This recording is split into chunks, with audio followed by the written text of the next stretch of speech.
তো চলুন ভিডিওটা শুরু করা যাক। তো ব্যবসায় পুরনো পার্টনার ছিল A and B, new partner C এসছে। আগে ব্যবসা করতো এ অ্যান্ড বি, এরা দুজনে মিলে, কিন্তু যখন নতুন পার্টনার সি এলো তখন কি হলো যে একটা মালিক বেড়ে গেল। এমন না যে সি ব্যবসা করতে আসেনি, সে অন্য কোনো পদে বা অন্য কোনো কর্মচারী হিসাবে এসছে, সে এসছে এই ব্যবসার মালিক হতে। কি তা বলে কি এরা দুজন মালিক থাকবে না? নিশ্চয়ই থাকবে। এও মালিক থাকবে, বিও মালিক থাকবে, কিন্তু নতুন করে সি জয়েন করবে তাদের ব্যবসায়। ঠিক তেমনি আগে ব্যবসার মালিক ছিল এ অ্যান্ড বি, তো সি আসার ফলে একজন মালিক বেড়েছে। তাই এবার থেকে প্রফিট বা লস যাই হোক না কেন তিনজনে সমান ভাগ পাবে, বা তাদের রেশিও অনুযায়ী, তাদের ক্যাপিটাল আনা অনুযায়ী সেটা ভাগ হয়ে যাবে। এই হচ্ছে মূল বক্তব্যটা। তো আমার কাছে কোনো বোর্ড বা কিছু নেই বলে আমি খাতায় বোঝাচ্ছি। আমার কাছে বোর্ডও নেই, মার্কারও নেই, দেখি কতটা বোঝাতে পারি। তো ধরা যাক যে ব্যবসায় আগের বছরে যখন নতুন পার্টনার সি জয়েন করেনি, সেই সময় একটা প্রফিট হয়েছিল 15,000-এর, এবং সেই প্রফিটটা এ অ্যান্ড বি 3:2 রেশিওতে ভাগ করবে। তো কিভাবে ভাগ করবে একটু দেখিয়ে দিই। এর ভাগ 15,000 ইন্টু 3/5।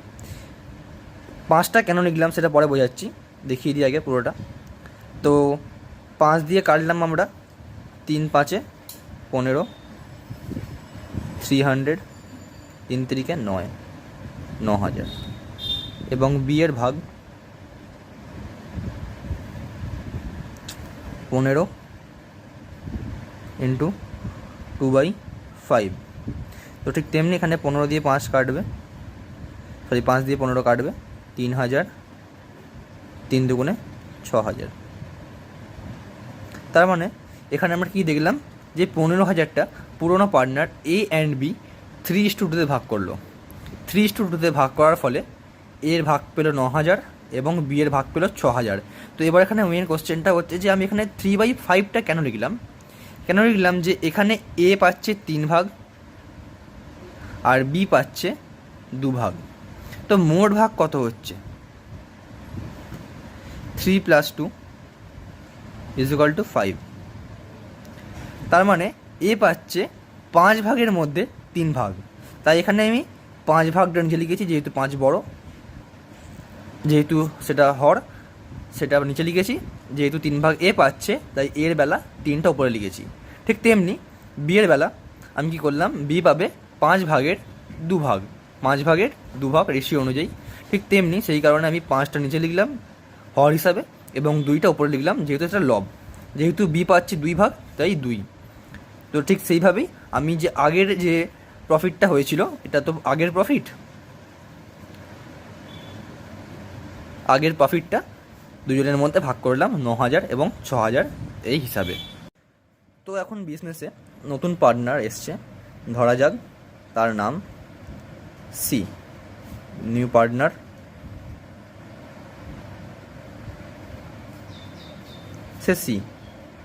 সে বলছে যে এ আর বি তো আগে ব্যবসা করতো, তো তারা 3:2 রেশিওতে ভাগ করে নিত, কিন্তু আমি নেবো 1/3 ভাগ।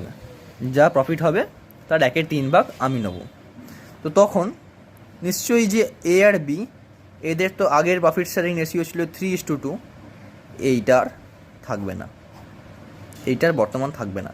যেহেতু নতুন পার্টনার এসছে, সে বলছে আমি মোট যে প্রফিট হবে তার 1/3 অংশ নেবো। তখন যে পুরনো প্রফিট শেয়ারিং রেশিও মানে এ আর বি এর 3:2 ছিল, সেটা থাকবে না। তখন কি করতে হবে? তখন ধরা যাক যে মোট প্রফিট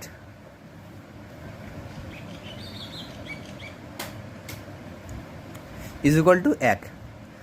সি নিচ্ছে কত? 1/3 ভাগ। তো কত পড়ে থাকছে? 1/1/3। তো তোমরা এটা হয়তো করতে জানো, তো আমি বলে দিচ্ছি। এখানে 1 ধরে নেব, মনে মনে অ্যাজিউম করে নেব। তো এখানে 1 দিয়ে 3কে ভাগ করব। তো 1 দিয়ে 3কে ভাগ করলে 3ই বেরোয়। সে 3কে আবার 1 দিয়ে গুণ করতে হবে। তো 3 এখানে আসবে, আর তিন দিয়ে ভাগ করলে 1 বেরোয়, তো 1 দিয়ে গুণ করলে 1 বেরোয়, তো সেহেতু এখানে 2/3 আসবে।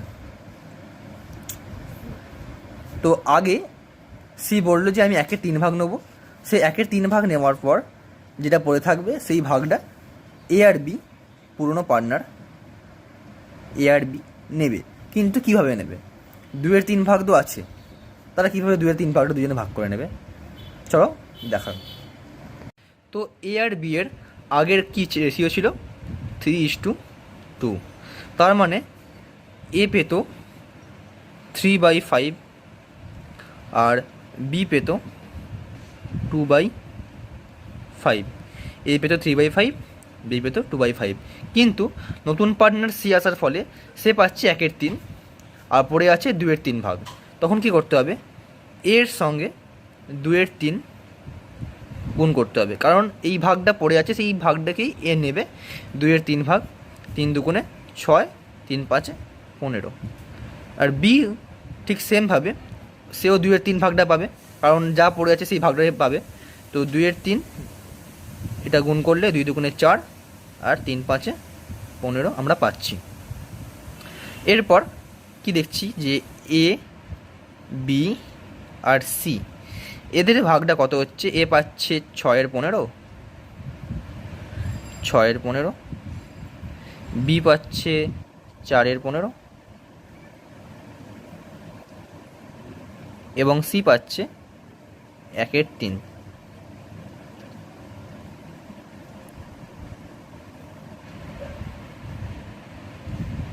তো এখানে মেন ব্যাপারটা কী হচ্ছে? এ পাচ্ছে 6/15 ভাগ, বি পাচ্ছে 4/15 ভাগ, সি পাচ্ছে 1/3 ভাগ। আমি কিন্তু দেখালাম যে কী করে এখানে 6/15 ভাগটা এলো।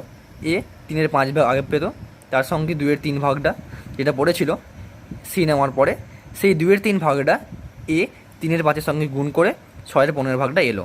আর বি 2/5 আগে পেত, তার সঙ্গে 2/3 ভাগটা গুণ করে 4/15 ভাগটা এলো।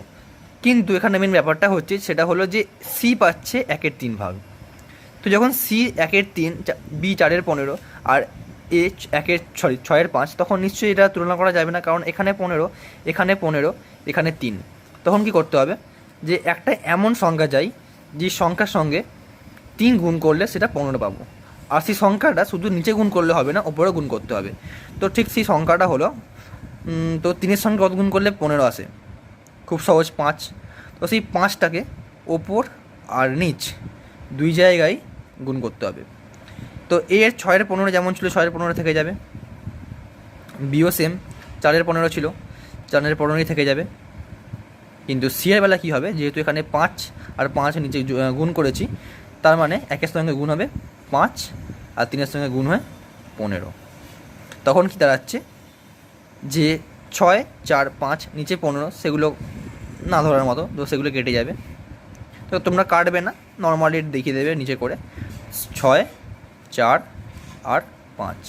এইটা হলো নিউ প্রফিট শেয়ারিং